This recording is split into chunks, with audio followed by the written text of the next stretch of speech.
അന്യഭാഷ പറഞ്ഞു തുടങ്ങി ഏതോ ഒരു സെക്കൻഡിലേക്ക് കയറുമ്പോ ഇടയ്ക്ക് വെച്ച് ഇത് സ്പിരിറ്റുമായി മെർജ് ആവും. This tongue will connect and merge with the spirit. അവിടെ ഇത് മെർജ് ആയി കഴിഞ്ഞാൽ അവിടെ ഡെലിവർ ആകുന്ന ഒറ്റ വാക്കു മതി നിന്റെ മുമ്പിൽ അടുത്തൊരു ഡൈമെൻഷൻ തുറക്കുകയാണ്. When it is merged with Holy Spirit and you start to speak in tongues, in that moment when you declare one word of tongues, it can give you a great difference. നീ യാത്ര ചെയ്യുമ്പോൾ ആരാധനയ്ക്കിരിക്കുമ്പോൾ നീയുമായി ബന്ധപ്പെട്ട് പ്രാർത്ഥിക്കാൻ കിട്ടുന്ന എല്ലാ അവസരങ്ങളിലും അന്യഭാഷ തന്നെ പറഞ്ഞുകൊണ്ടിരിക്കണം. അതിനകത്ത് എന്തോ ഒരു വാക്ക് നിന്നെ മൊത്തത്തിൽ ഇളക്കി മറിക്കാൻ കഴിയുന്നത്.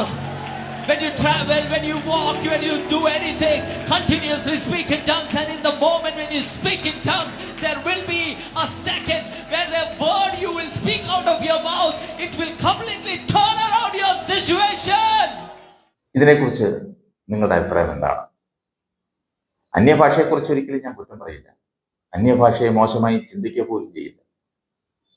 പക്ഷെ ഇതൊക്കെ കാണുമ്പോഴും കേൾക്കുമ്പോഴും പറഞ്ഞു പോകുന്നതാണ്. അന്യഭാഷയെക്കുറിച്ച് ഇവരൊക്കെ എന്താണ് ധരിച്ചു വെച്ചിരിക്കുന്നത്? ഇവരൊക്കെ അന്യഭാഷയെ ദുരുപയോഗം ചെയ്യുമല്ലേ?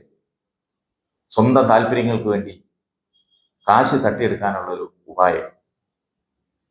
ദൈവം നൽകുന്ന അന്യഭാഷ ആത്മീയ വർധനവിന് വേണ്ടിയാണ്. വിശുദ്ധിയും വേർപാടുമില്ലാത്തവന്റെ മേൽ വ്യാപരിക്കുന്ന ദുരാത്മാവിന്റെ സ്പിരിറ്റിൽ പറയുന്ന അന്യഭാഷ അവൻ അറിയാതെ മെർജ് ചെയ്ത് നിത്യനരകത്തിലേക്ക് അവനെ നയിക്കും. ഒരു സംശയം വേണ്ട.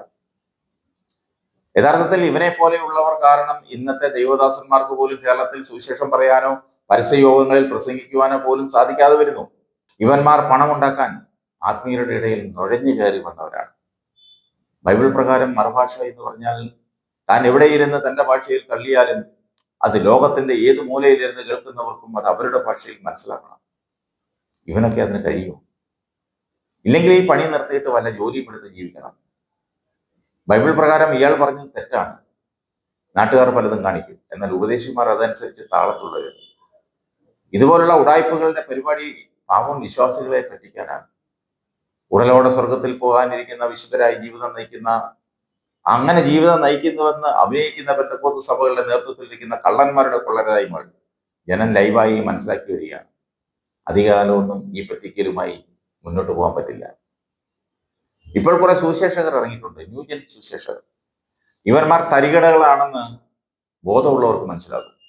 കുറെ പാവം പിടിച്ച പാസ്റ്റർമാർ അന്നും ഇന്നും കഷ്ടവും ദുരിതങ്ങളും അനുഭവിക്കുന്നു. അത് ലോകം അവരെ കാണുന്നില്ല. കാരണം അവർക്ക് ഈ ഉടായ്പകളോ വിശ്വാസികളെ പറ്റിക്കാനോ ഉദ്ദേശമില്ല. ആഡംബര ജീവിതം വെടിഞ്ഞവരാണവർ.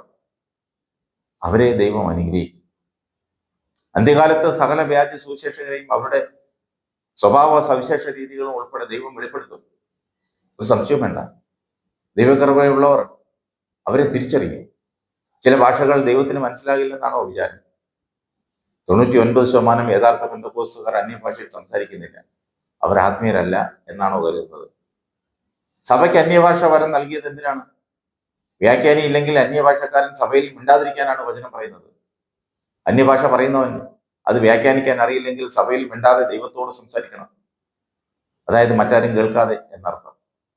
അത് പറയാൻ മുട്ടി നിൽക്കുകയാണെങ്കിൽ സഭയിൽ ഒരു വ്യാഖ്യാനി ഉണ്ടായിരിക്കണം. ഉദാഹരണത്തിന് മറ്റുള്ളവർക്ക് അന്യഭാഷയായ ഇംഗ്ലീഷ് അതിന്റെ അർത്ഥം പറയാൻ അറിവില്ലാത്തത് കൊണ്ട് ഒരു വ്യാഖ്യാനി കൂടെ നിന്ന് പറഞ്ഞു കൊടുക്കുന്നത് പോലെ അതാണ് അന്യഭാഷ. അല്ലാതെ വായിൽ വരുന്ന ജൽപ്പനങ്ങളല്ല.